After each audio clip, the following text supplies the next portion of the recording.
Good day everyone and welcome to Exile News, the weekly show that brings you all the important news and informations on Path of Exile.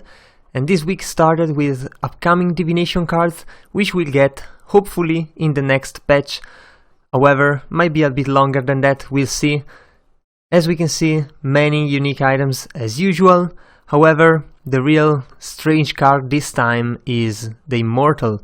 A set of 10 cards will give you the House of Mirrors card, and a set of 9 House of Mirrors will give you a Mirror of Calandra. So if you start farming right away, I'll probably see you in 5 years and maybe you will have completed the set.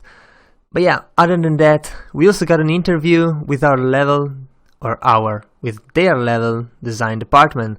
This is speaking of GGG level design, of course, and there are 3 guys doing the level designs, and you will have an answer for all of the questions. You will have an answer from each of the guy, so it's pretty damn interesting overall. Not really in depth, but definitely longer than the last interview with the music composer, and you can see the 3 guys over here. It's actually really interesting, so if you are interested in any of this stuff, be sure to give it a read. And then we also got some hideout showcase, and this is just to fill in, I guess.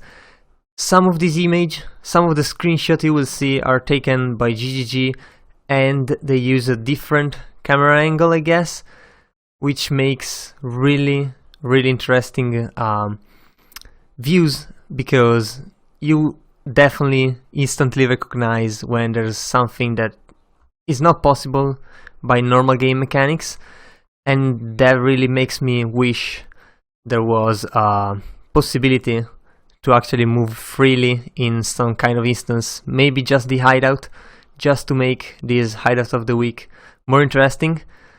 This is not exactly an hideout of the week, but it goes close to it.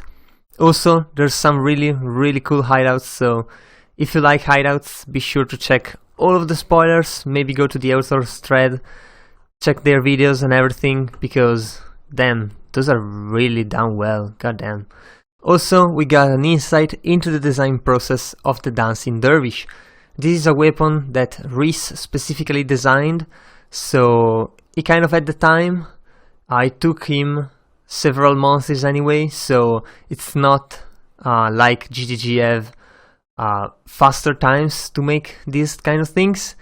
They always take their time and think about it. It's not just about the idea, maybe it's just not physically possible because it will break the game.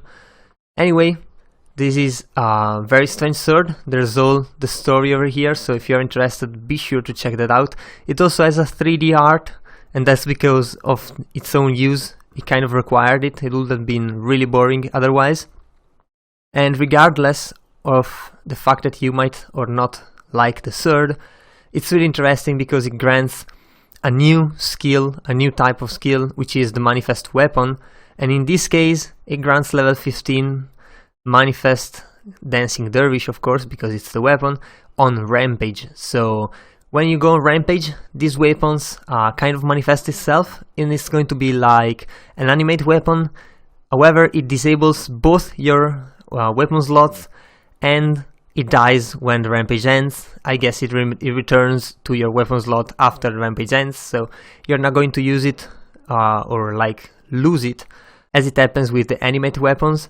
Actually pretty interesting. I personally do not like the sword. However, I'm sure someone will have some fun with it and will maybe find a way to break the game. I'm actually interested in seeing that happening, and it looks pretty cool overall, so that's a cool sword.